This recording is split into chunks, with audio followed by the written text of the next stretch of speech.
আসসালামু আলাইকুম। এখানে আমি খাসির মাথার মাংস নিয়ে নিয়েছি।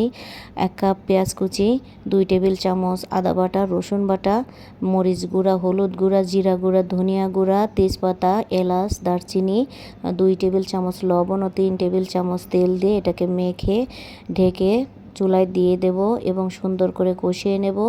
কষিয়ে নিতে নিতে দেখবেন এটা থেকে পানি ছেড়ে দিবে।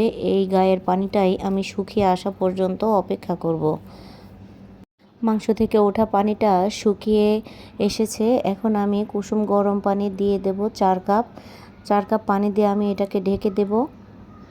ঢেকে সেদ্ধ হয়ে আসা পর্যন্ত অপেক্ষা করব।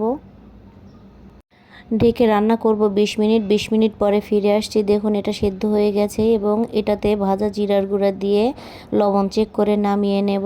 এটা রুটি পরোটার সাথে খেতে ভীষণ মজা লাগে। আমার পেজটাকে ফলো করার অনুরোধ রইল। দেখা হচ্ছে পরবর্তী ভিডিওতে।